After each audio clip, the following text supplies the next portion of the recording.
La civilización del petróleo ha comenzado su ocaso. Después de impulsar durante siglo y medio el desarrollo del capitalismo y la sociedad de consumo, hoy es la principal causa del cambio climático y el calentamiento global, provocando grandes sequías, hambrunas e inundaciones y la desaparición de miles de especies vegetales.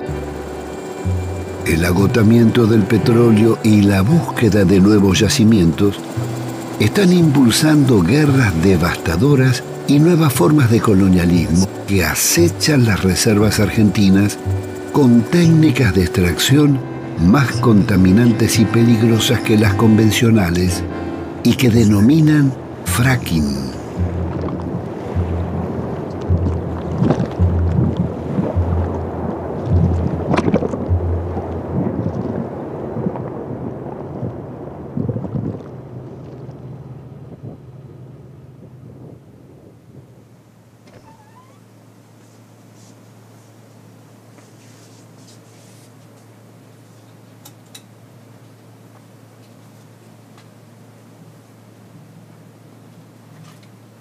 Esta es la historia de un gran fracaso y de la mayor crisis energética argentina desde décadas, consecuencia de la pérdida del autoabastecimiento de gas y petróleo y de los errores y complicidades cometidos desde las privatizaciones de Menem a los Kirchner. Para enfrentar la crisis, en lugar de recuperar las concesiones e impulsar el desarrollo de las energías renovables, el gobierno optó por la más contaminante y costosa de las explotaciones petroleras, la fractura hidráulica o fracking. YPF, nuestra energía, la de todos los argentinos. Por eso, a continuación, escuchamos las palabras de nuestra presidenta, la de los 40 millones de argentinos, la doctora Cristina Fernández de Kirchner.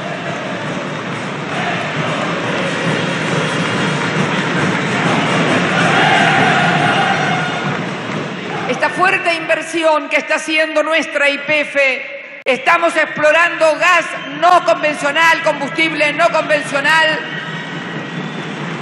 por primera vez aquí en Chubut.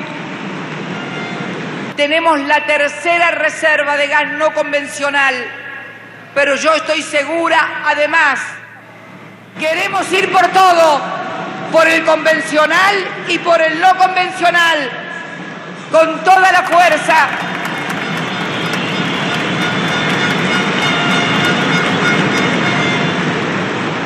Equipo de trabajo del Pozo 914, comiencen la perforación.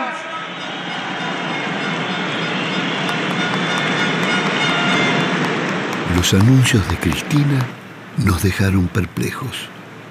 ¿Cómo podía elegir el método del fracking, habiendo en el país cuencas de hidrocarburos que todavía no han sido debidamente exploradas? Se llama fracking y es una técnica que está revolucionando la explotación de gas natural en Estados Unidos. Permite explotar yacimientos hasta ahora inaccesibles. El problema es que la técnica contamina los acuíferos cercanos. Básicamente consiste en taladrar en la superficie terrestre un agujero de 4.000 metros, luego en horizontal hacer otro tanto y eso volarlo con explosivos. Una vez se ha hecho eso, se mete a 5.000 atmósferas de presión, una presión tremenda, una mezcla de agua, arena y un cóctel de 600 productos químicos altamente tóxicos. Eso hace aflorar el gas natural que está en pequeñas burbujas metido en el esquisto, en el mineral de pizarra y que no podría ser extraído de otra forma. El metano, ese gas natural, se ha filtrado a través de las grietas, de las fallas artificiales, hasta los acuíferos de los que se alimentan los pozos, los embalses, los lagos, los ríos. Pero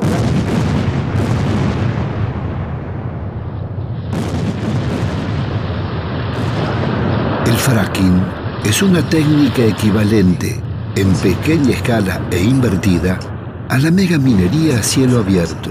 Las explosiones se realizan en el subsuelo y tarde o temprano las napas de agua terminan contaminadas. ¿por qué decías que esto es la guerra del fracking, que parece exagerado? ¿Por qué? Porque es un capítulo de la gran guerra del petróleo mundial.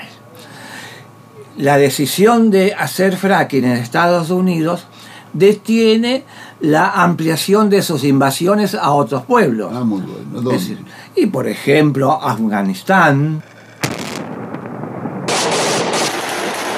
por ejemplo, Irak, posiblemente Nigeria y la guerra del Darfur.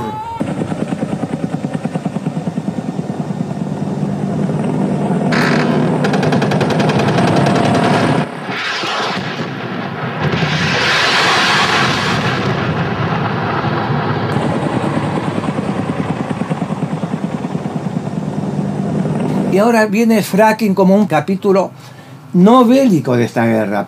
En Estados Unidos hay una decisión, no podemos o no conviene invadir Irán, hagamos fracking, necesitamos asegurar nuestra independencia petrolera, le llaman ellos. Tenemos que recordar que en la matriz de consumo energética mundial, más del 80% es el petróleo, gas y carbón, y más de la mitad es el petróleo. Pero veamos los efectos colaterales del fracking en el subsuelo. El caso típico es Estados Unidos. En 2/3 de su desarrollo de los estados norteamericanos, en más de 35 estados, ya hay un desarrollo en el subsuelo que parece que ha habido una guerra, parece que estamos en una posguerra, está todo destruido, las aguas contaminadas, el metano escapándose por grietas a la superficie, incendios, terremotos. En el mes de julio hizo un pozo gigante y una población de 285 habitantes tuvo que disparar.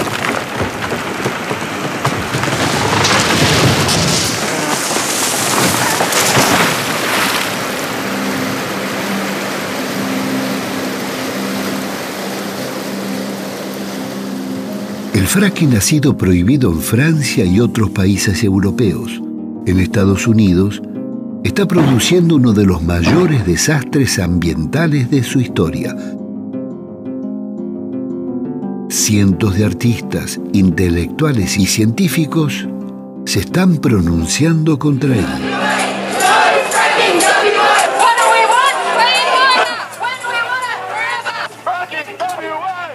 Haciendo memoria, el fracaso petrolero comenzó en 1992 con la privatización de YPF. La soberanía, para nosotros esto también desde la soberanía es importante porque esto va a evitar el éxodo y el despoblamiento, va a permitir la inversión y la reconversión económica de Santa Cruz. Creo que desde hoy el petróleo pasa a ser de las provincias, YPF pasa a ser una empresa que cotiza en bolsa, que va a tener inversión privada y el dinero que de esto surja es de los jubilados. Miles de millones de dólares pasan del patrimonio del Estado a los jubilados, así que no es más... Las bellas palabras escondían algunos de los actos más infames que el Parlamento haya cometido.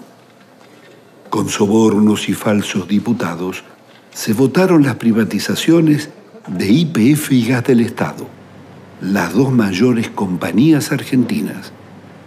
El país perdía las empresas que más habían invertido en su industria y obra pública. Los jubilados y trabajadores serían estafados. Jamás les entregaron las acciones que les correspondían, ni les pagaron sus utilidades. Yo me atrevería a calificar este día como un día histórico. La privatización terminó en un fracaso.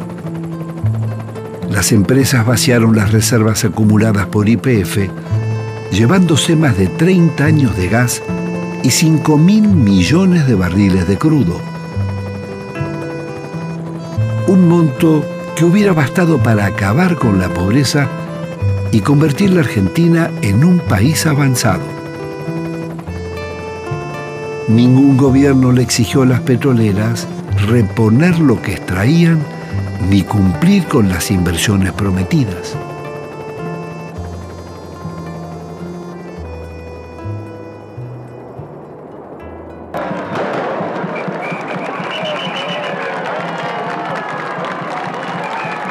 La política energética de Néstor Kirchner fue una permanente improvisación.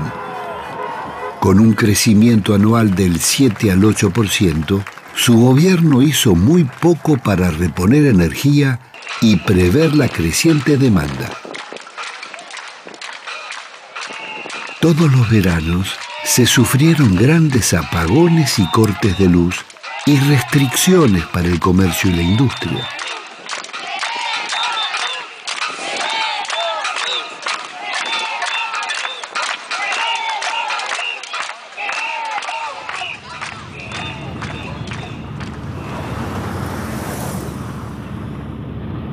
En vez de exigirle a las petroleras cumplir con las inversiones y reponer lo que extraían, Néstor Kirchner autorizó prolongar las privatizaciones de Menem por otros 25 años, incluyendo Cerro Dragón, el principal yacimiento del país. La política kirchnerista fue tan irresponsable que le permitió a Repsol girar al extranjero el 95% de las ganancias de YPF a cambio de comprar la cuarta parte de la empresa. YPF terminó vaciada. ¿Qué tal, Víctor? ¿Qué tal? ¿Cómo estás? Muy bien. Muchas gracias. Yo digo que muy pocas veces he visto un desgobierno tan grande en materia de energía como el que estamos sufriendo en este momento en la República Argentina, porque no hay planificación, por lo menos no hay una planificación orgánica que tenga como objetivo plasmar en obras. Acá lo que nosotros estamos haciendo es ir detrás de las cosas, es decir, se está conduciendo de una manera espasmódica el sector energético, están haciendo obras, digamos, casi, yo diría, cuando no hay otra alternativa, pero para hacer una obra energética, si mientras yo exploro y produzco, pueden pasar 5 o 8 años, mientras yo pongo la primera piedra para hacer una central hidroeléctrica, pueden pasar también 7 años o 8 años, y lo mismo para una central nuclear. Me queda entonces como recurso lo más rápido, que son las centrales térmicas, que me están consumiendo gas o me están consumiendo gasoil que tenemos que importar. Y esa es otra barbaridad de la falta de planificación. ¿Quién es el responsable? Y bueno, el responsable para mí es el ministro de Planeamiento. Devido, que es el que maneja de alguna manera el sector energético. Julio Devido llegó desde Santa Cruz al Gabinete Nacional, como Ricardo Jaime, de la mano de Néstor Kirchner. Desde entonces, sigue siendo el responsable del Ministerio de Planificación, del que dependían la Secretaría de Energía, la de Transporte y la de Minería. La obra pública y los sectores estratégicos quedaron bajo su órbita. Frente a la crisis energética, Cristina Kirchner decidió expropiar solo el 51% de YPF, equivalente al 16% del mercado. Y el modelo además que hemos elegido no es un modelo de estatización, que quede claro, porque seguimos conservando la forma de sociedad anónima. Es difícil aceptar que quien va a reestructurar o llevar a buen puerto esto es el ministro responsable de planificación que piloteó 8 años de desastre y vaciamiento energético en la Argentina. Entonces lamento también que creo que no se van a aceptar modificaciones al articulado, pero acá hay un límite. El límite es que todavía no conocemos cuál es la política energética que va a desarrollar el gobierno nacional. Se declara de utilidad pública y sujeto a expropiación el 51% del patrimonio de YPF, Sociedad Anónima. Tiempo.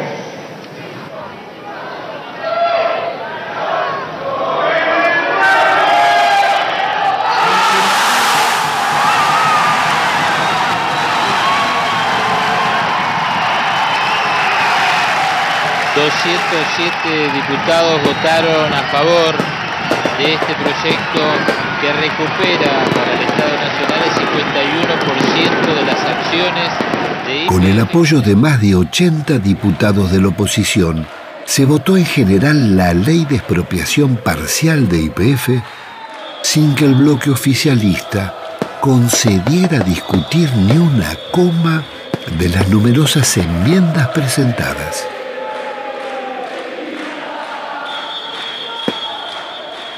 La fiesta y las bengalas duraron poco. La producción de YPF continuó bajando.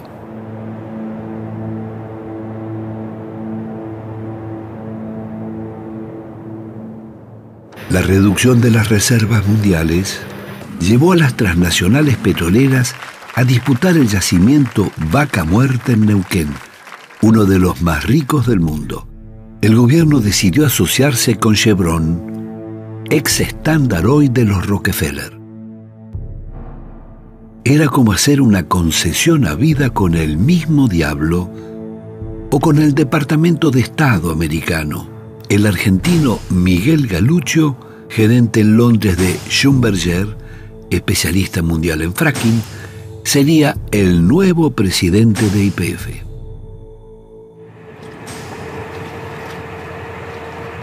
Otra vez, descapitalización y neocolonialismo. El gas y el petróleo se irían por el mar en lugar de preservarlo para las generaciones futuras. Pero esto es solo para Chevron, Félix. No, el contrato con Chevron es solo para Chevron, pero el decreto que salió el día anterior, decreto 929, es para todos. Entonces, las empresas multinacionales ya vienen pidiendo, denme los mismos beneficios que les dio a Chevron. ¿Qué ponen de dinero? Promesas de inversión. ¿Solo promesas de inversión? Solo promesas de inversión. Acudimos a los tribunales con Fernanda Reyes y Alejandro Olmos para presentar un recurso de amparo por la inconstitucionalidad del acuerdo. Este contrato, por la importancia que tiene, debió haberlo tratado el Congreso de la Nación. Nadie en la Argentina conoce el contrato entero firmado con Chevron. Ni la legislatura de Neuquén, donde está el yacimiento Vaca Muerta, ha podido obtener el contrato entero, ha leído solo una síntesis. Bueno, estas son las imposturas y barbaridades de tipo institucional a las que nos tiene acostumbrado el oficialismo.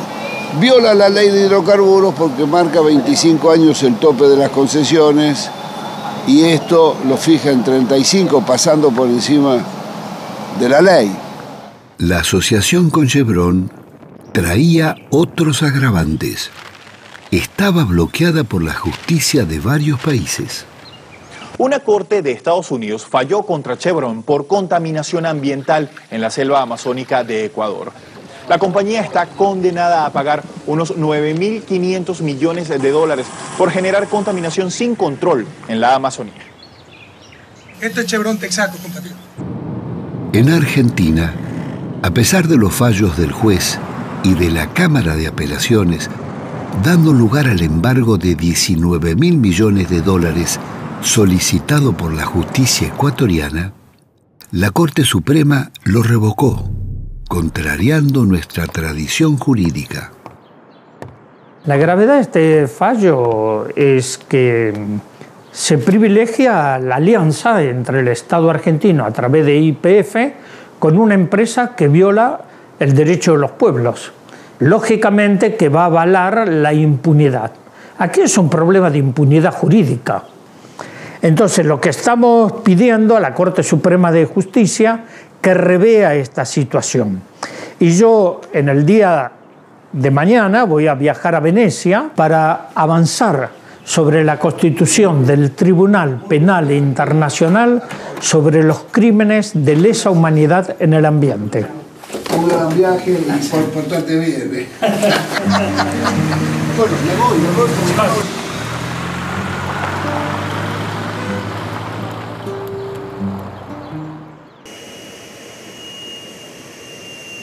Viajamos a Neuquén con Félix Herrero y Maristela Esbampa para conocer los yacimientos donde se están instalando estos pozos. Queríamos conversar con técnicos y pobladores sobre los riesgos ambientales. ¿El fracking sería tan rentable como afirmaban?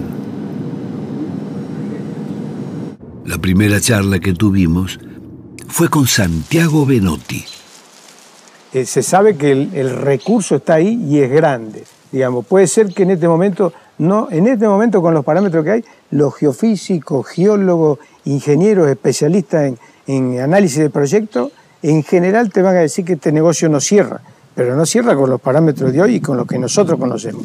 Nosotros no sabemos los acuerdos que se están haciendo, los beneficios, los subsidios, los acueductos, la provisión de agua, la de arena, no sabemos, pero sí ellos se están posicionando territorialmente. Nosotros estamos perdiendo, digamos, la oportunidad de hacerlo nosotros. Digamos, no es lo mismo los precios de las empresas que los costos propios. Esa es la diferencia. La pregunta es, ¿por qué estas empresas pueden imponer una nueva técnica de explotación de fracking siendo tan dañina? Clinton dijo que era prioritario la seguridad energética, porque es riqueza y es poder. Entonces ellos se posicionan, digamos, y les sale caro, pero, no importa, pero el Estado posiciona. paga. Claro. Y bueno, muy bien. Hay subvenciones ocultas. Si yo proveo el agua absolutamente gratis de parte del Estado y a las empresas no les cuesta nada, hay un subsidio. Si yo creo sistemas de precios diferenciados, donde suben los precios del crudo y del gas natural, estoy favoreciendo a las empresas. Si yo para la exportación elimino... Félix tenía razón. El fracking nacía subsidiado. Al firmarse el preacuerdo con Chevron, el gobierno aumentó en $30 el precio del barril de petróleo. Lo llevó de 45 a 75 y triplicó el precio del gas. De los bolsillos del pueblo argentino iban a salir más de $10.000 millones anuales para financiar a las petroleras, aumentar la inflación y el costo de la vida cotidiana.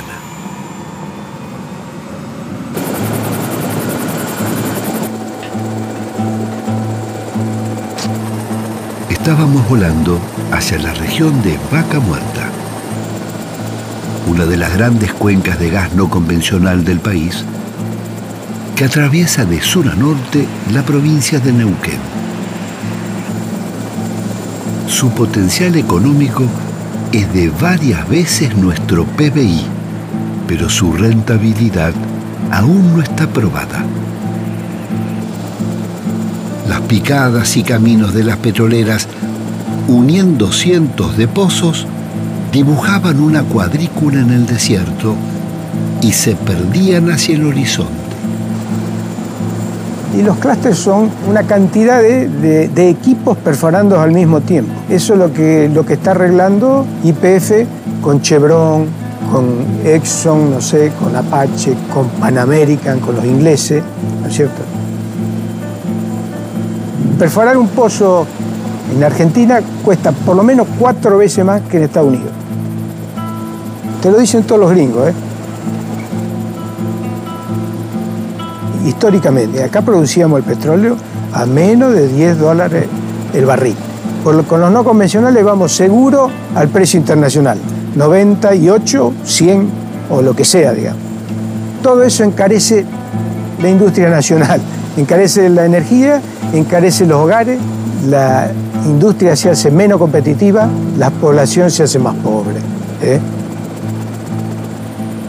La formación Vaca Muerta es una cantidad de roca, un espesor de roca que se ha formado en un ambiente marino. Y eso con la temperatura y la presión de la sobrecarga de los otros sedimentos que se depositaron arriba una vez que se retiró el mar, eso produce una temperatura y una presión que genera el petróleo, digamos. Llegamos a la zona de Altos de Agrelo, al norte del yacimiento Loma La Lata, para visitar el campamento de la empresa provincial neuquina que está perforando su primer pozo con fracking.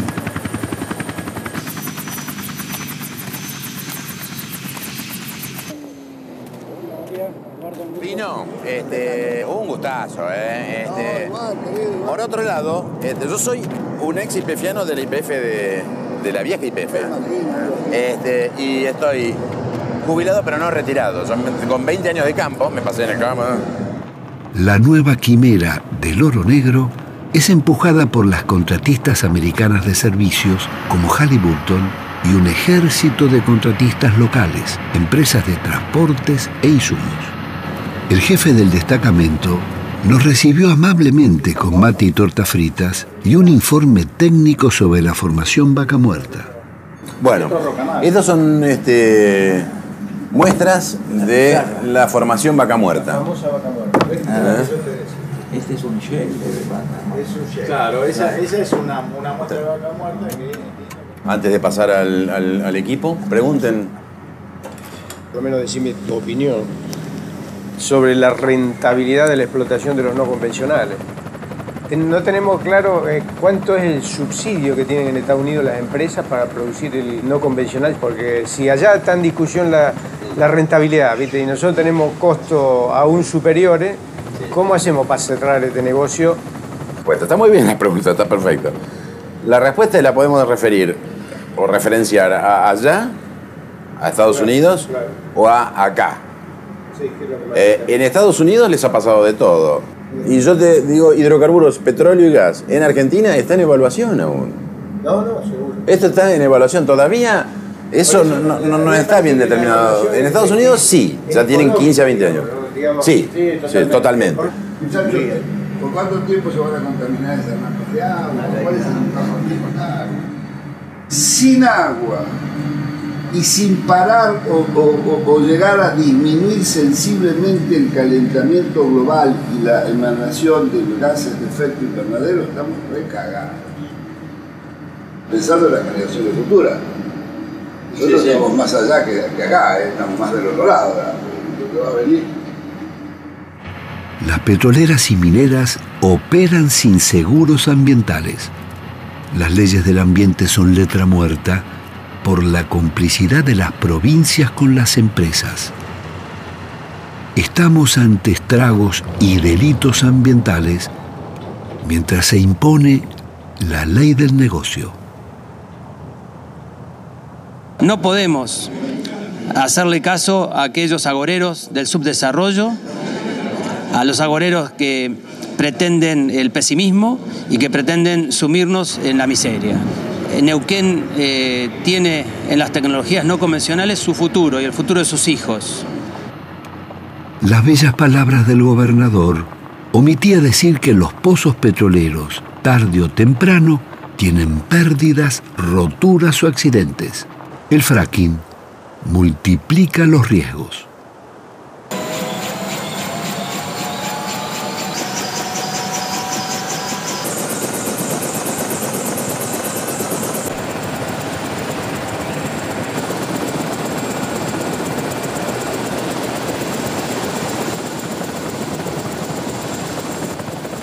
Los sistemas hídricos, los acuíferos, humedales y ríos subterráneos son redes que se intercomunican y pueden ir de una región a otra.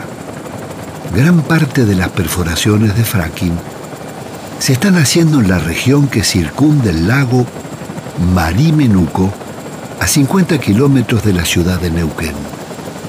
Es el gran reservorio que la abastece de agua potable y permite el riego de los famosos viñedos y chacras frutales. La petrolera americana Apache ha perforado decenas de pozos en las márgenes del Río Negro, de donde obtienen el agua gratis.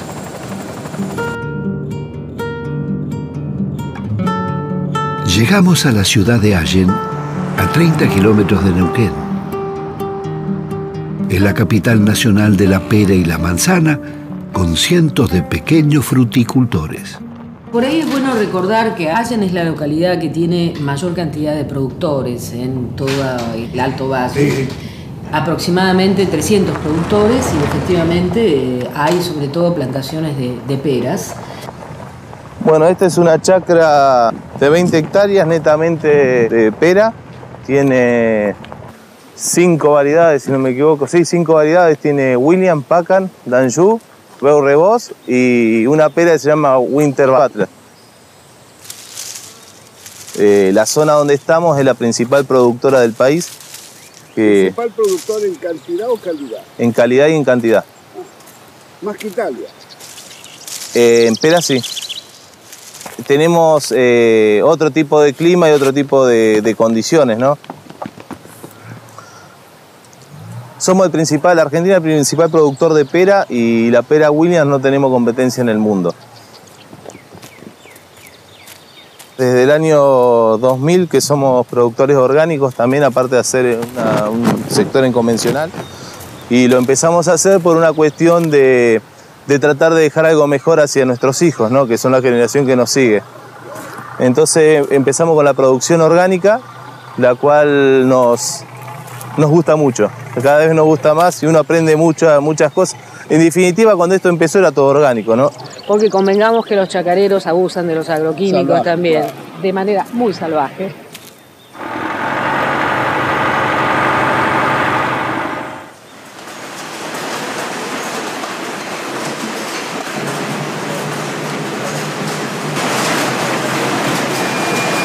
Esto básicamente lo que se está haciendo en una primera categoría, en una segunda, es mercado de Europa y Rusia.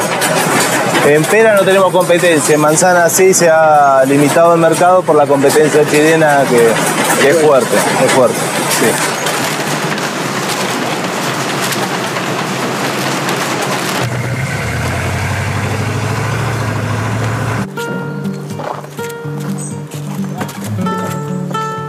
Qué lindo color de Malbón. Sí.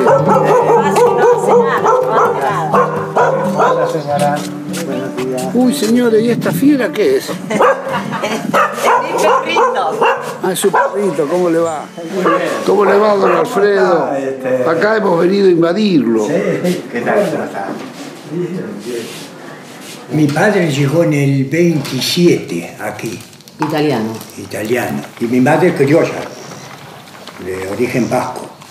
Vino como encargado así de una chácara de un diputado nacional que vivía en Buenos Aires, porque él era jardinero. Fue 2 años jardinero que allí fue donde nacimos 3 de nosotros. Yo nací ahí al pie de la ruta. Hacelo más cortito. Bueno. Y mi padre después, mientras estuvo ahí de encargado, fue emparejando esas 6 hectáreas que había comprado, que era todo ahí campo bruto.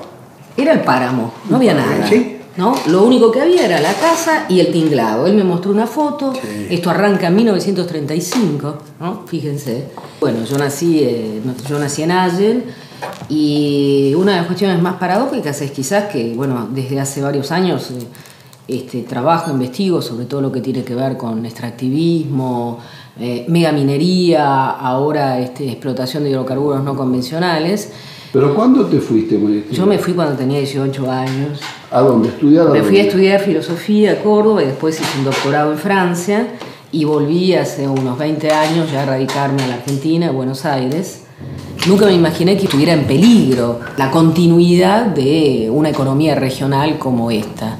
Sin embargo, efectivamente en los últimos tiempos lo que hemos visto es el avance por un lado de la extracción hidrocarburífera, es decir, más perforaciones en las chacras, por otro lado una extinción muy vertiginosa de pequeños y medianos chacareros, y también se han ido los grandes productores. Toda la zona de la costa del Río Negro sin duda se va a constituir en una zona de sacrificio, y la gente no es consciente de que en realidad estas actividades no son compatibles. La actividad hidrocarburífera no es compatible con la producción de peras y manzanas.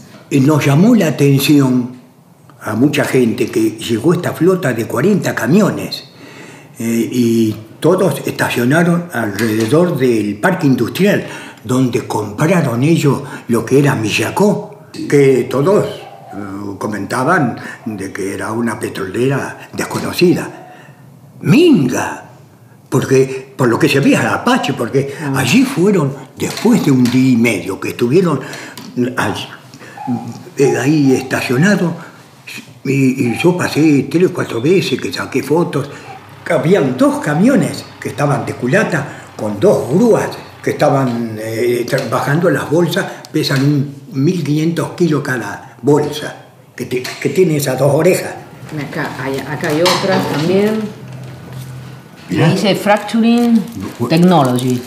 Estos son los mismos camiones que uno después ve en las fotografías cuando lee un artículo de lo que está pasando en Estados Unidos, en Texas.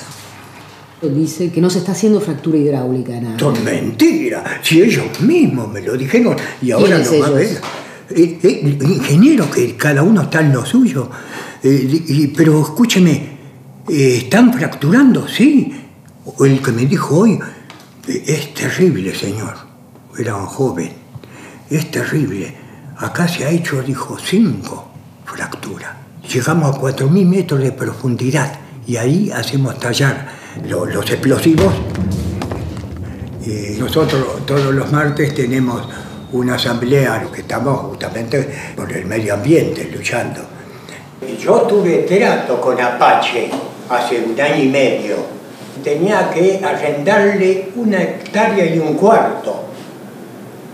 Y me pagaban por 2 años 156.000 pesos.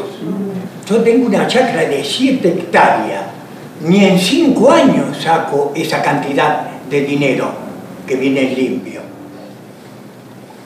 Lamentablemente, hoy nos están poblando con torres alrededor de las chacras y eso nos está perjudicando. Nosotros tenemos que tener muchas certificaciones, el agua tiene que estar en un estándar potable, muy bueno para lo que es la certificación de Global Back, que es una de las certificaciones que tenemos que tener para irnos al exterior. La fruta para el mercado interno no hay problema, te la compran, pero la consumimos nosotros. Y si esa manzana no sale al exterior es porque algo tiene. Entonces nos estamos envenenando nosotros mismos consumiendo la fruta del mercado interior.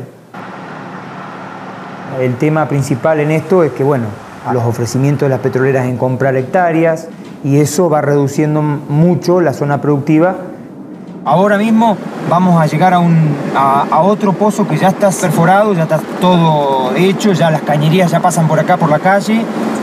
¿Cuántos son los equipos que están perforando ahora? Alrededor de 8 son los que he visto nuevos. La verdad que uno no puede estar produciendo y haciendo fruta de buena calidad, ya con lo que nos cuesta y con los problemas que tenemos de rentabilidad, tener también este problema de contaminación. Hoy los productores, la mayoría está comprando agua en envase porque no puede consumir el agua como antes lo hacían nuestros abuelos y bueno, nos preocupa.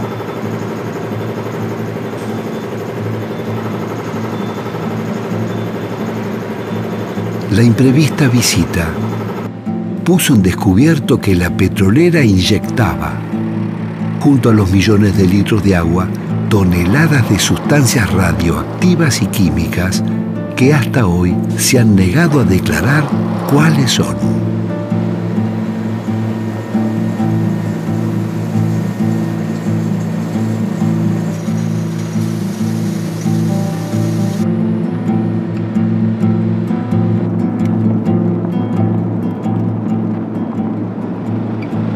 Después nos trasladamos hacia los grandes piletones donde están depositando el agua y los desechos envenenados.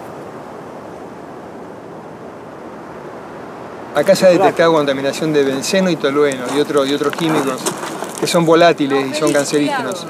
Y en estos piletones traen la tierra, digamos, que extraen el lodo que sacan con los fluidos de los pozos de petróleo y lo vienen a poner acá.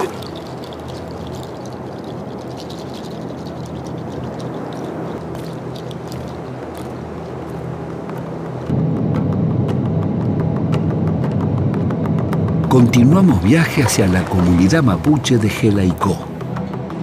En sus tierras, la petrolera Apache ha instalado el pozo anticlinal, el primero de fracking del país.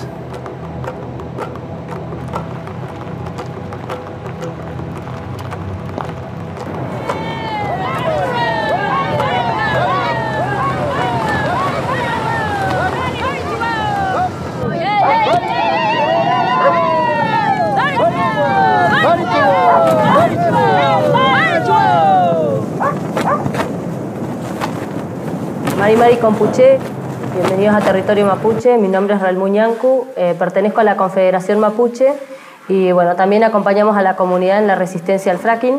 Es una preocupación para nosotros este nuevo método de explotación petrolera y bueno, por eso es muy saludable que hayan podido venir al lugar a conocer este conflicto, ¿no?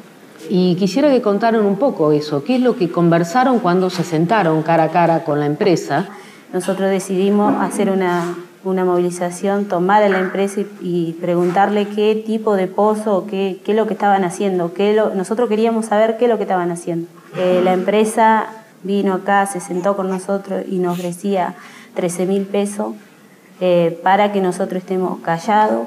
Nosotros no podíamos saber nada de qué ellos hacían, qué tipo de pozo, qué tipo de químico usaban. Dijimos que no íbamos a aceptar 13.000 pesos, era a cambio de nuestra vida, era nuestra vida lo que estaba en juego, no 13.000 pesos. Y que nosotros no íbamos a aceptarlo. ¿Ustedes denunciaron a las petroleras? Y nosotros, quizá la comunidad ha sido por todo esto, lo de la conquista y todas estas cosas, nuestros ancianos no denunciaron enseguida. Ellos ahí tenían ese miedo de no reclamar, de no decir nada, porque sí iba a venir la policía, iba a venir la gendarmería que existía en ese tiempo, venía y los sacaba. Tenían miedo en que los sigan matando, en que los sigan torturando. Y de ahí los sacaron hace más o menos 100 años atrás.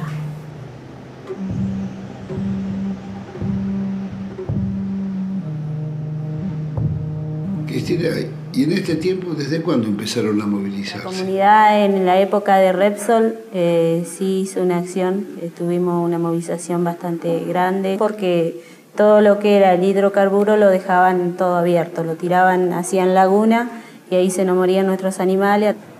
Nos criamos así, con la contaminación encima, con las lagunas estas de petróleo, que nosotros mismos como chicos íbamos, jugábamos adentro ahí. Hoy la comunidad tiene el agua contaminada con arsénico, y no podemos tomar el agua, no podemos usarla. Bueno, este es el agua que vamos a llevar a analizar a la Universidad del Comahue, a Neuquén. Parece aceite, pero bueno, es el agua que está tomando la comunidad.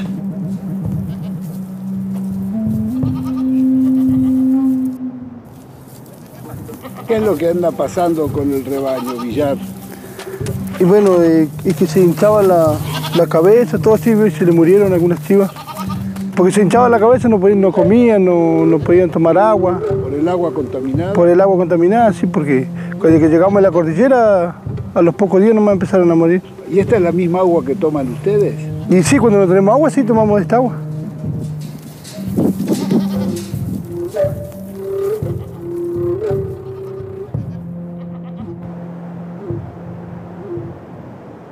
Incluso el gobierno provincial tiene sus propios negociados con la contaminación, porque la contaminación es un negocio para el gobierno provincial, porque los ministros de medio ambiente, de hidrocarburos, tienen sus propias empresas privadas para, una vez que se detecta la contaminación, los derrames, esas empresas son las que vienen supuestamente a sanear. Entonces la contaminación es un negocio para el gobierno provincial y es la empresa de Guillermo Coco. Claro, es la empresa de Guillermo Coco la que va a sanear. Y nosotros Guillermo Coco es el ministro de Energía, de Ambiente y Servicios Públicos de Neuquén, dueño de varias empresas ligadas a la explotación de hidrocarburos. El saneamiento se haga como corresponde, porque si ahora vamos a recorrer el campo, vamos a ver cuál es el saneamiento que propone la provincia. Vamos a ir con una pala y vamos a ver que está el petróleo ahí tirado.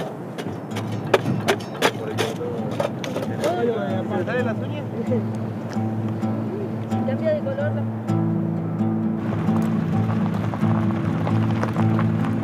Cuando ellos hacen los pozos, que bueno, a veces regan los caminos con el agua contaminada para que nosotros quedemos tranquilos, pero es el agua contaminada.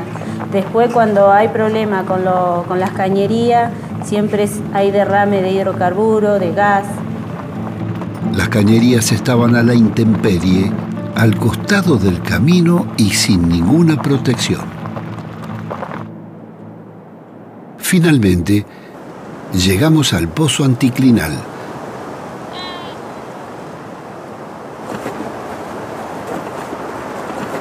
estamos en un peletón que hicieron la empresa Apache, donde depositaron 30 millones de litros de agua. Bueno, esto lo hicieron en el tiempo verano, cuando la comunidad estaba en la veranada. Ellos aprovecharon esos 3 meses para hacer este pozo no convencional hace 2 años. El agua lo traían del acuífero de Zapala. Y bueno, los pozos, como se ven, están allí. Allí hay uno, allá hay otro. Tenemos que caminar más para allá. No se veía torre de perforación ni despliegue de grandes equipos. El pozo de fracking, una vez que se pone en funcionamiento, queda reducido a este pequeño aparato computarizado que regula la extracción de gas. Estaba cercado y bajo el control de cámaras de video conectadas a los depósitos de la batería de Apache a pocos kilómetros del pozo. Un equipo de bombeo enviaba permanentemente el gas.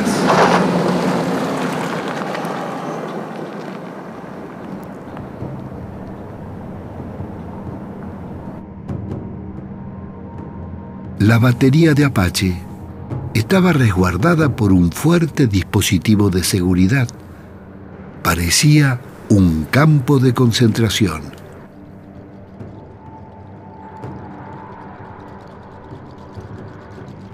¿De quiénes querían defenderse? ¿De los pocos habitantes de Jelaicó?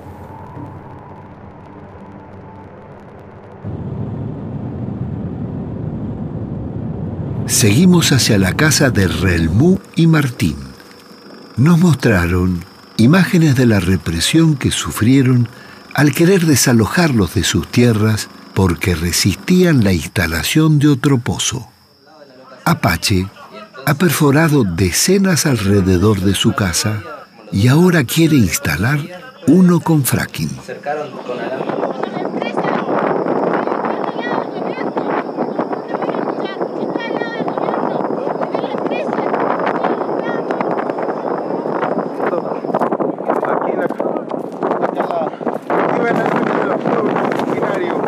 El 28 de diciembre de 2012, nosotros estábamos aquí en nuestra casa, de repente vimos que llegaba digamos, gente de la empresa, camiones, una topadora, bueno, varias camionetas. Se movilizó alrededor de 100 efectivos policiales, un camión de bomberos, una ambulancia. Cuando nosotros éramos, no sé, 10 personas acá,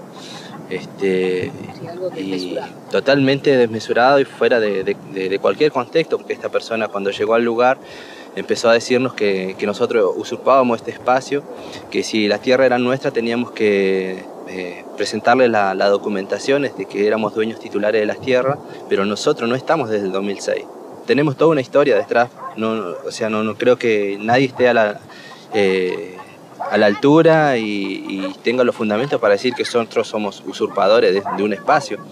Que no tengamos la documentación es un problema del Estado, que ha negado siempre nuestros derechos sobre este lugar, pero nosotros siempre vivimos acá. No es la primera vez que hemos sido encausados, hemos pasado por 2 juicios penales por defender este territorio. En los 2 juicios se nos acusó de usurpación, de turbación a la posesión. Los 2 juicios salimos sobreseídos, absueltos. Pretendían ingresar por la fuerza al lugar. Nos dijeron que si nos resistíamos iban a utilizar la fuerza pública. Y bueno, nosotros le dijimos que no iban a poder entrar, que nosotros estábamos con nuestros hijos, en ese momento nos tomaron de sorpresa, éramos pocos. Y bueno, cuando no quisieron retroceder y ya veíamos que la topadora nos pasaba por encima, comenzamos a arrojarles piedras para que se fueran.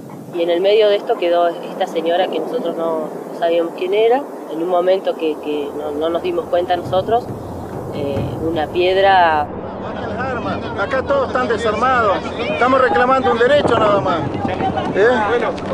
Bajen las armas, díganle al gobierno que venga, que baje urgente, que acá hay un derecho. Las poblaciones originarias estaban de pie frente al avance de las transnacionales.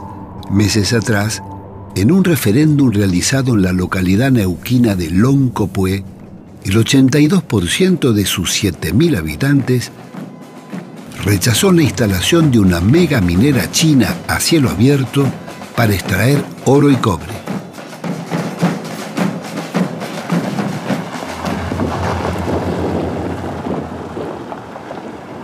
la criminalización de la protesta social, fue el tema que conversamos con Jorge Nahuel en la ciudad de Neuquén. Toda esta política es aplicada desde un modelo que está sostenido y defendido por el gobierno nacional.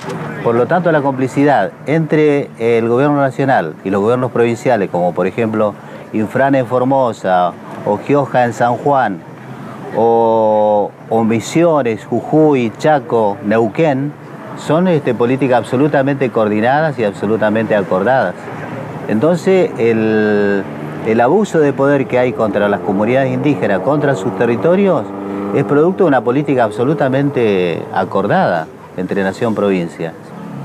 Este programa de explotación desde el fracking, desde la tecnología del fracking, es algo que no se va a detener si no es con mucha movilización popular, ¿no?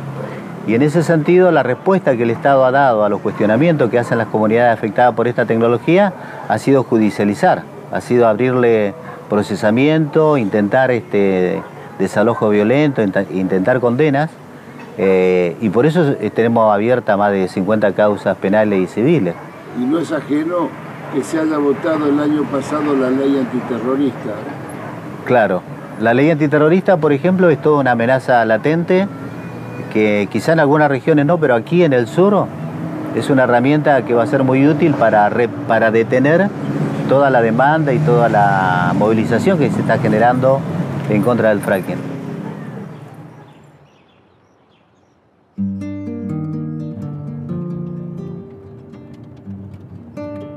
En la ciudad de Zapala, la Asamblea del Agua viene defendiendo el gran acuífero subterráneo de aguas minerales.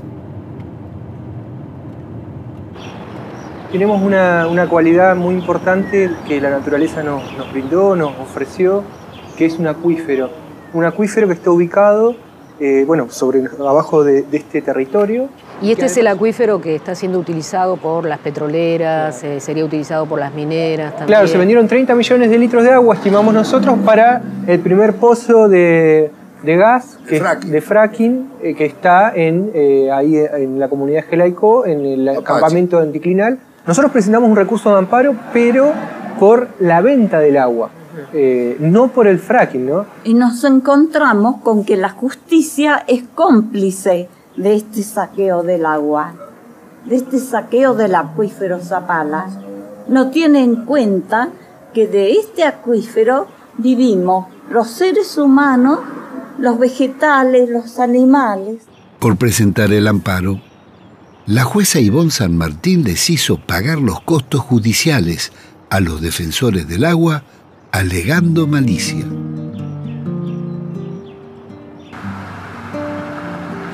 El rechazo al fracking se extendió por toda la región y varias provincias. En la localidad de Cinco Saltos, en el Valle de Río Negro, la movilización de los vecinos, productores y ambientalistas lograron que el Consejo Deliberante lo prohibiera. El Consejo Deliberante de la ciudad de Cinco Saltos sanciona con fuerza de ordenanza prohibir la actividad de explotación y exploración no convencional de gas y petróleo, fracking en el ejido municipal. Semanas después, la intendenta vetó la resolución, pero los concejales la ratificaron y pudo consagrarla. En la ciudad de Allen también fue prohibido. El tema de la contaminación, el tema del agua, por la salud, por el bienestar de nuestros futuros hijos y todo el futuro. Sabemos que si nos contaminan las chacras, no nos queda nada. Ninguna petrolera nos va a venir a dar trabajo. Vecina, ahora se contamina. Vecino, ha sido aprobado por unanimidad.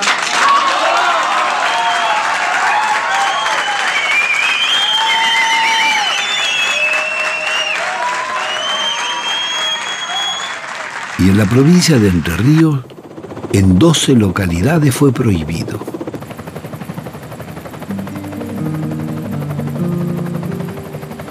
La región mesopotámica es la otra gran reserva de petróleo y gas no convencional de la Argentina. Se encuentra debajo del acuífero Guaraní. Su explotación, con la técnica del fracking, terminaría contaminando las aguas y ríos de la mayor cuenca hídrica del país.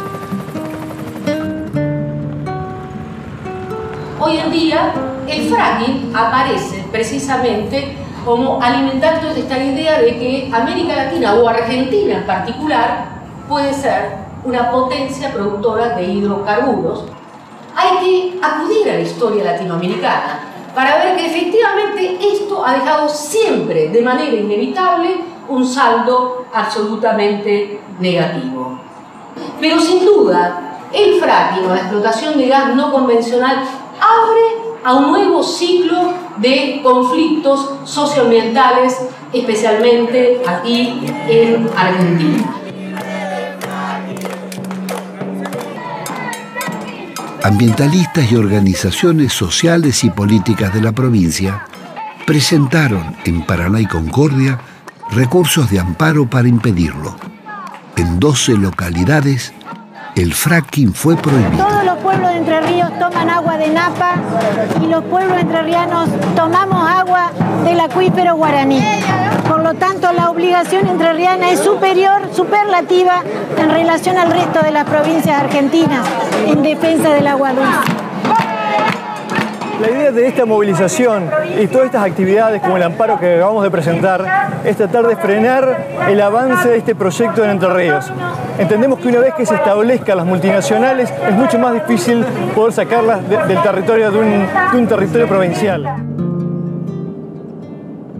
Y estamos acá porque el tema es muy grave. El tema es muy serio porque existen riesgos severos de contaminación, existen riesgos severos de impacto ambiental, de contaminación del acuífero guaraní. Es el mismo acuífero que compartimos con Uruguay, con Paraguay y con Brasil. Es decir, esa es la importancia de este fenómeno, cuidar. Porque ese acuífero guaraní va a ser atravesado y corre el serio riesgo de ser contaminado, tanto por los tóxicos, por los químicos que van a ser inyectados en las profundidades, como por las grietas y las filtraciones desde los diques de cola que necesariamente son utilizados en la explotación de fracking. Bueno, vamos a elegir la sala laboral. Hay un historial de lucha en Entre Ríos y en eso ha dado una lección la Asamblea Ambiental de Gualeguaychú, que desde hace ya muchos años viene en su lucha con Bosnia y la contaminación del río Uruguay. Esta es una lucha de todo el país. El agua que pasa acá por Entre Ríos es el agua que terminan consumiendo en Buenos Aires, que consumen en Rosario o que consumen en el sur del país.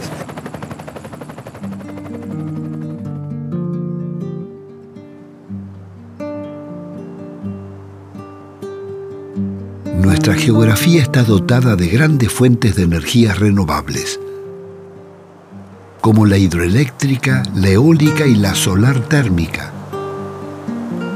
Pero el 90% de nuestra matriz energética se produce quemando gas, petróleo y carbón, que son las energías más contaminantes. Algunos sostienen que para enfrentar la crisis energética no hay otra alternativa que la explotación con fracking. Es absolutamente falso.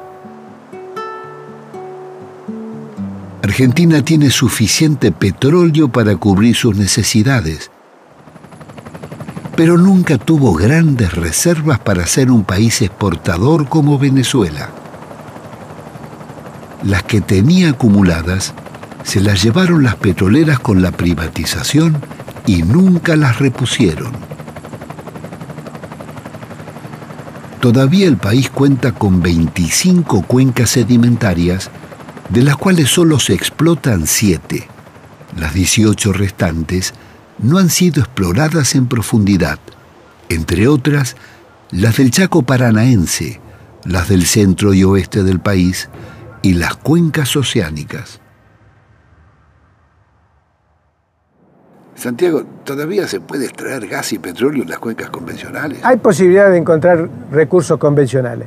Se debe volver a retomar los niveles de exploración que había con la YPF estatal antes de los años 90, cuando se descubría petróleo, que se hacían más de 120 pozos en promedio por año.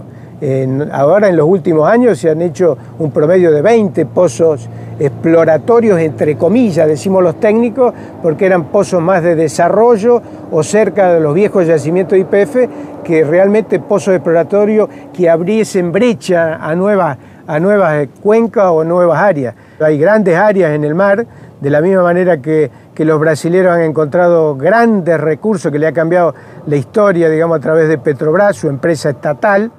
Nosotros no necesitamos que sean altamente rentables, sino que nos ayuden a lograr el autoabastecimiento, digamos, y el control de la industria. De acuerdo a un estudio antiguo del año 1973 de Naciones Unidas, de un geólogo de las Naciones Unidas, hablaba de que los yacimientos del Mar del Sur podían ser superiores a los del Mar del Norte, que se habían descubierto 4 años antes. Si nosotros vemos el mapa del Golfo San Jorge, del mar argentino, tenemos que recordar que YPF desarrolló exploraciones en esta zona. Tan es así que contrató 2 plataformas submarinas, una llegó y otra no, la Liberación y la Mosconi. Y hizo análisis tanto en el Golfo San Jorge como en la zona de Tierra del Fuego. Pero esto se empalma con la posibilidad de las Malvinas.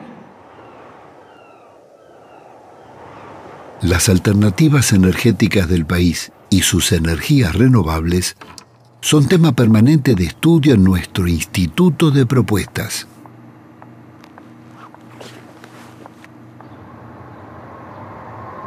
Un pozo construido a través del método de fracking cuesta alrededor de 20 millones de dólares.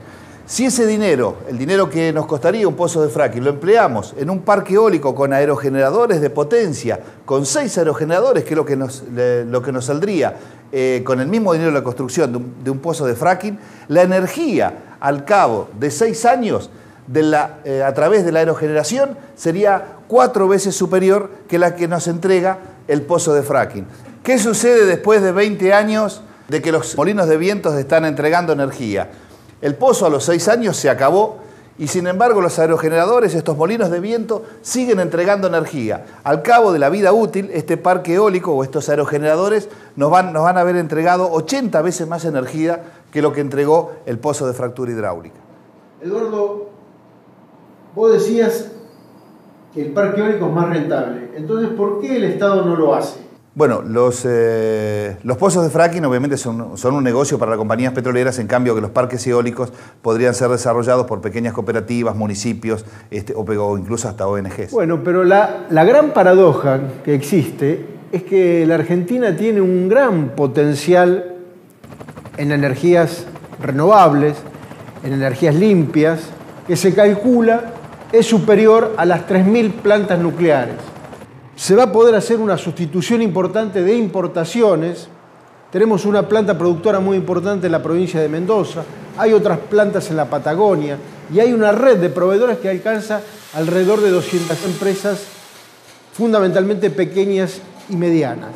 Claro, además porque Argentina en la Puna de Atacama tiene junto con Chile uno de el foco principal de irradiación solar por metro cuadrado en el mundo.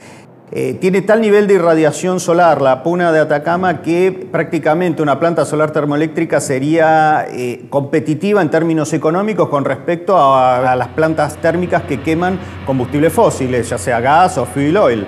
Las plantas de energía solar termoeléctrica funcionan con espejos cilindro parabólicos que concentran la energía solar en un tubo que lleva un aceite que se calienta y eso a su vez genera el calor para convertir agua en vapor y eso activa la usina que genera la electricidad. La gran ventaja de la energía solar termoeléctrica es que el calor sobrante que no se utiliza para generar electricidad durante el día se puede después almacenar en tanques de sales fundidas, que además son muy abundantes en la zona de la Puna de Atacama, o sea que hasta esa ventaja tiene Argentina, y eso permite que cuando no hay luz solar, el calor almacenado se utiliza para volver a calentar el agua, que genera vapor, que activa la turbina que genera electricidad, y eso hace que no haya variabilidad, como pasa con la energía eólica, que cuando no hay viento no hay electricidad, o la energía solar fotovoltaica, que cuando no hay luz solar tampoco hay electricidad. En cambio, en la energía solar termoeléctrica es un circuito cerrado. Cuando estábamos montando la película, nos sacudió una noticia dolorosa e inesperada. Cristina Lincopán, la lonco mapuche de la comunidad de Jelaicó, había fallecido de un paro cardíaco como consecuencia del deterioro de su sistema respiratorio. ¿A qué edad muere?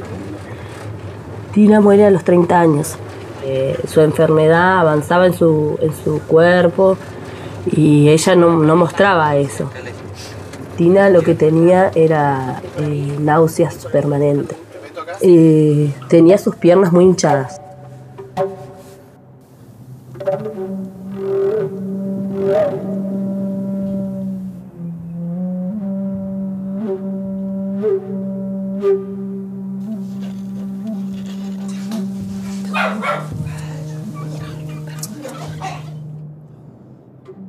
¿Cristina se empezó a sentir mal de golpe o ya venía enferma? Y no, ella no era enferma, ella era una piba sana.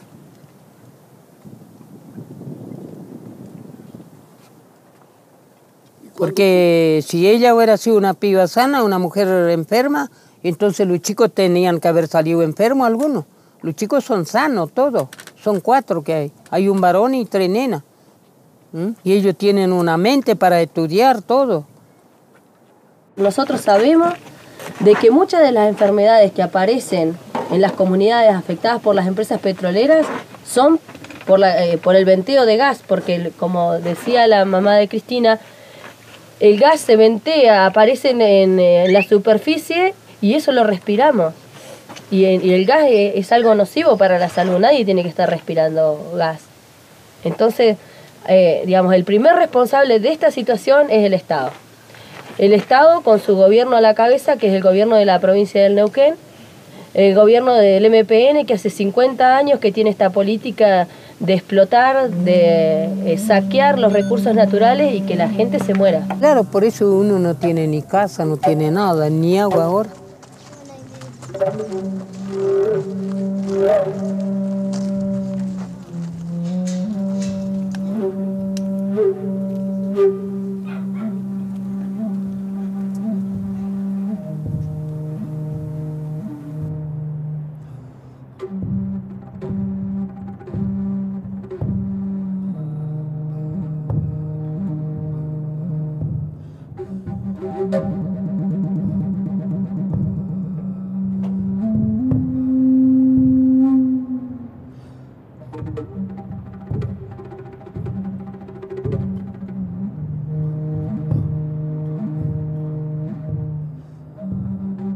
Siempre ella, como sea, llegaba.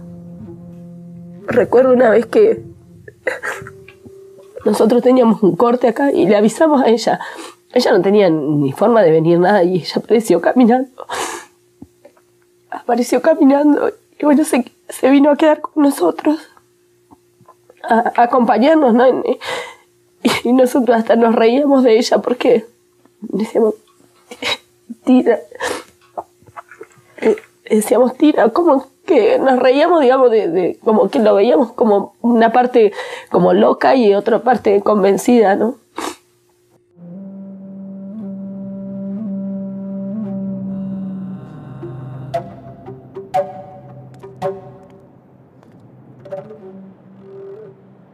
Sabemos que el pueblo mapuche está empobrecido, porque el Estado nos ha quitado toda la posibilidad de administrar, de tener un plan de vida dentro de nuestro territorio.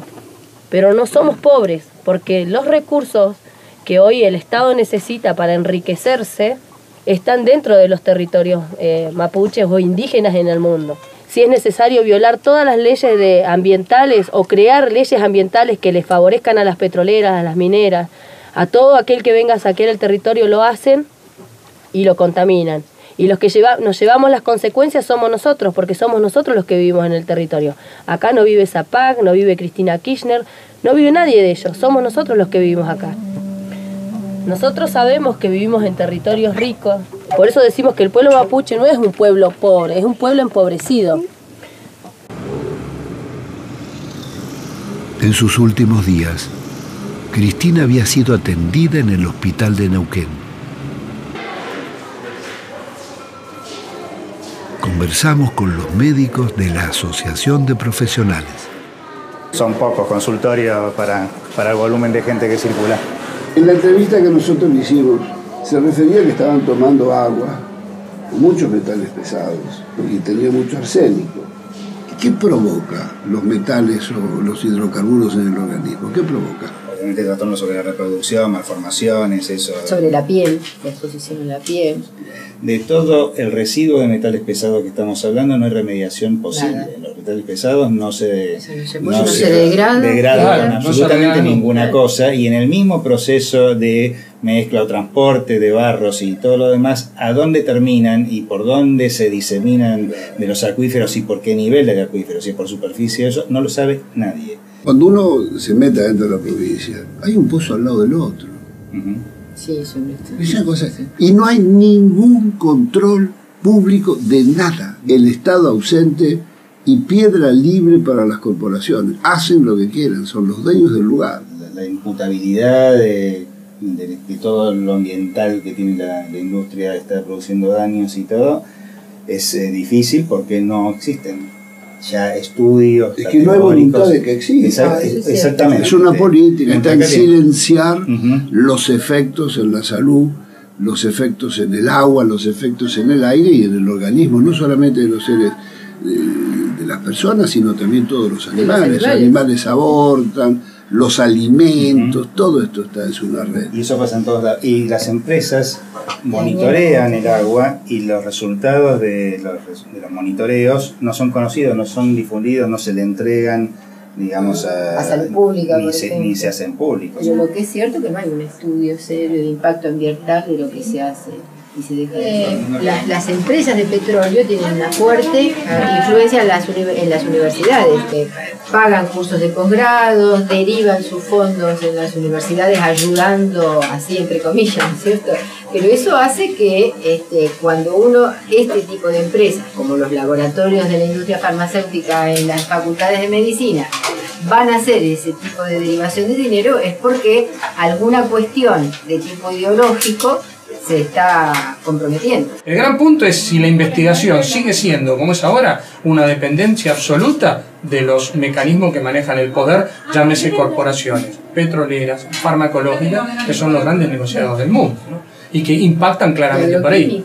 Claro, agroquímicos. La investigación no puesta al servicio de la gente y obviamente, como bien decían recién, con una terrible dependencia de los factores que deberían ser regidores de esto, como las universidades, de un manejo económico donde ponen el dinero, desarrollan en los lugares de supuesta investigación y obviamente uno ya sabe que esa investigación es falsa y larga.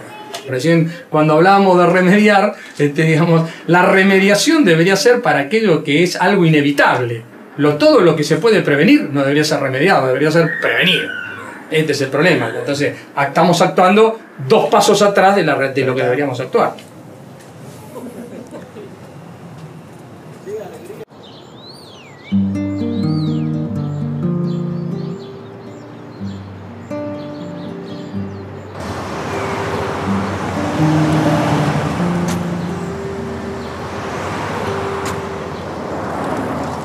Yo creo que lo que está creciendo en Neuquén es la conciencia de lo ambiental y también la conciencia del derecho de que el pueblo quiere saber de lo que se trata. Sobre todo cuando nosotros tocamos la naturaleza, tenemos que recordar que la naturaleza tiene un orden y de la naturaleza nosotros no somos dueños, sino que somos administradores y que no pertenece todo lo que la naturaleza nos puede dar, los bienes que nos pueden dar, no pertenecen solo a la generación actual, sino a todas las generaciones. Hay asuntos que no se pueden arriesgar para nada. Por ejemplo, si yo corriese el riesgo de contaminar el agua, ahí el principio precautorio me dice que tengo que tener la absoluta, el 100% de seguridad de que no voy a contaminar. Quizás nos tengamos que replantear nuestro concepto de progreso. Hoy tenemos un concepto de progreso que está muy ligado a lo financiero, a hacer crecer lo que son las arcas. Y el concepto de progreso, sobre todo cuando se toca la naturaleza, para mí debe ser otro.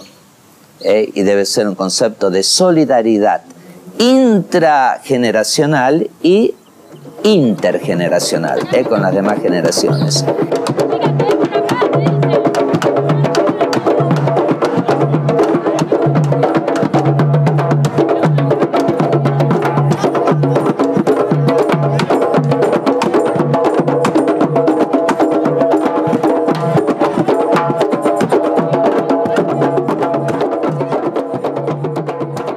El pastor tiene que acompañar a su pueblo en las preocupaciones legítimas que tiene. Y esas preocupaciones legítimas no hay que desoírlas. No hay que subvalorar el pueblo como tal cuando se expresa sobre algo. Pero la sensibilidad que tiene el pueblo nosotros la tenemos que respetar, la tenemos que acompañar para que no vayamos a dar pasos equivocados.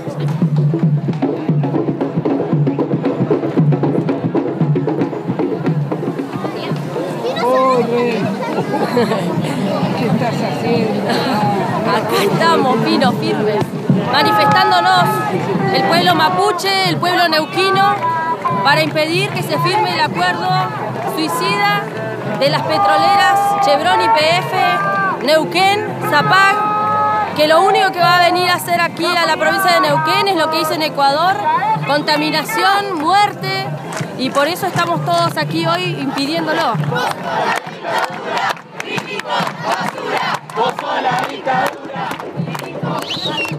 Porque están entregando exactamente de la misma manera que entregaron Repsol en el 2000-2001, este mismo partido político, y de la misma manera que entregaron siempre todas las riquezas neuquinas. Particularmente este convenio, porque se hace en espalda de pueblos, se violan las normas provinciales. No queremos más el fracking, ni la contaminación. No queremos policías, no queremos represión. No queremos... Son estudiantes, mujeres, niños, que vienen a reclamarle a esta legislatura que no trate un acuerdo y una entrega vergonzosa. No hay cesión de la soberanía. Entendemos claramente que esta ley que solicitamos se apruebe hoy está dentro del marco legal.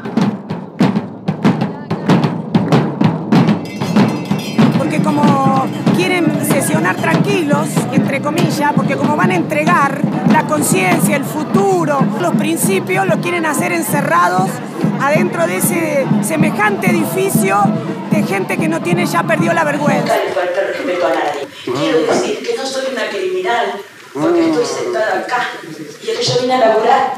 Para mí esto es un laburo, señora Presidenta. Yo no tengo ningún título honorífico. Yo tengo que responder ante el pueblo de la provincia y ante la provincia de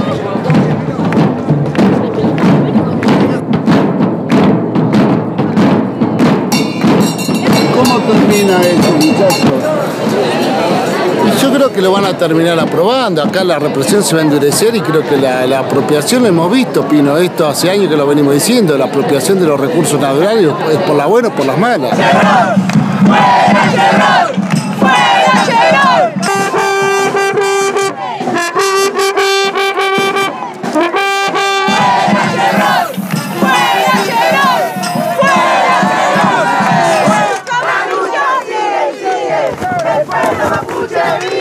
¡La lucha sigue, sigue!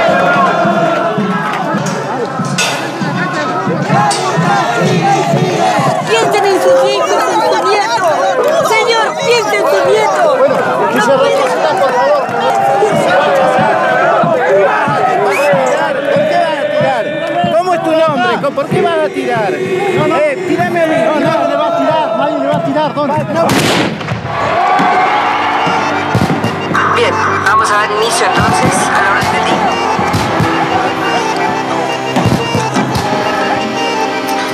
Punto número 1. Tratamiento en particular del proyecto de ley por el cual se modifica el régimen de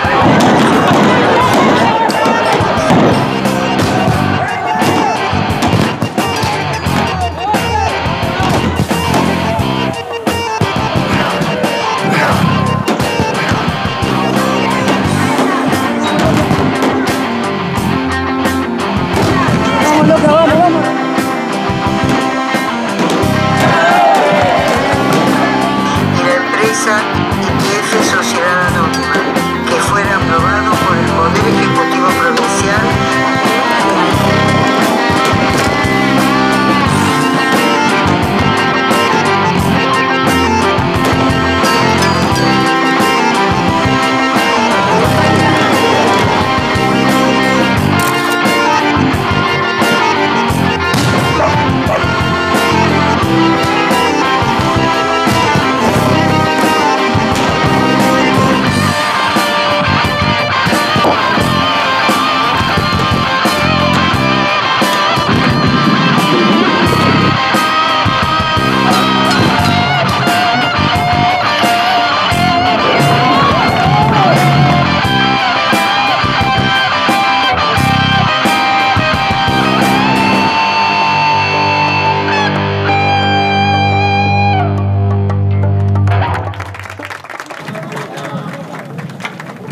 Pero de alguna manera esa represión sacó a la luz toda esta farsa de democracia que nos toca vivir aquí en Neuquén, donde hay una cáscara vacía que se llama legislatura, que es una fuente de negociado, una fuente de corrupción, y solamente a través de ese mecanismo pudo haberse aprobado un convenio como el que se aprobó o se pretende aprobar ahora.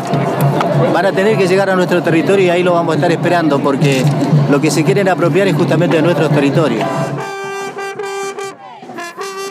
Yo pienso, y esa es mi idea, que los votos no dan licencia para todo.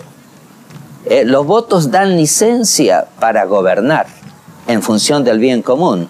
Pero cuando surge algún planteo nuevo que puede estar relacionado en lo que es la forma de buscar el bien común, en una cosa tan grave como esta, yo creo que la licencia social es fundamental. Como digamos, un poco nosotros, un poco ustedes, un poco la gente está protestando, que es lo único que puede poner freno a estas cuestiones, no hay otra cosa. Nosotros no hemos podido controlar las empresas, no hemos podido controlar las inversiones, no hemos podido controlar las reservas, por eso perdimos el autoabastecimiento, no hemos podido controlar la cuestión ambiental, por eso hay un pasivo de miles de millones de dólares, y entonces podemos hacer leyes, podemos poner regulaciones, pero, digamos, no puede alguien débil controlar a alguien fuerte. Si no tenemos nosotros el control de la industria petrolera, nosotros podemos hablar mucho de contaminación y de cuestión ambiental, digamos, pero vamos a tener graves problemas ambientales y además nos va a salir muy caro. Claro, ir anulando los contratos que han tenido numerosos incumplimientos y explotarlos nosotros, con control de los mismos trabajadores petroleros y con control de organizaciones sociales, intervención de las universidades o centros de investigación, etcétera. Y de la población, claro, la población que es la que está más interesada de que nuestro medio ambiente esté sano, que podamos respirar, que podamos tomar el agua.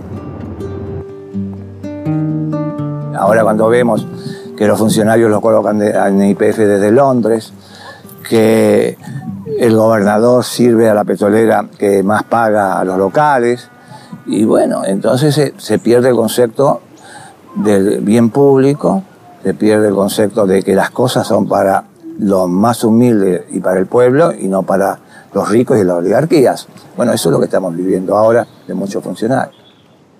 Le falta el concepto de la ética, que los principios que nosotros proclamamos tanto, que lo público es sagrado, los privados no pueden hacer propiedad de lo público, el concepto de corrupción, el concepto de ética. Nosotros vivimos eso, y lo vivimos intensa y sinceramente, y eso nos enorgullecía, porque era un concepto de la filosofía política que podíamos vivirla y practicarla. Era la política como una práctica en defensa de los bienes comunes, lo que es de todos y para todos. ¿Hasta dónde llegará hoy la fiebre del oro público?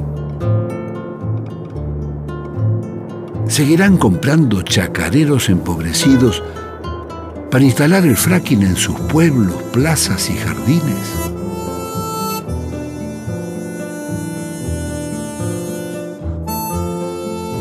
seguramente lo harán si las poblaciones no se movilizan. Hay que aceptar que lo que más genera el cambio climático y el recalentamiento son los combustibles. La civilización del automóvil y el consumo ha convertido las ciudades en cementerios de vehículos y grandes basurales que son un foco permanente de contaminación.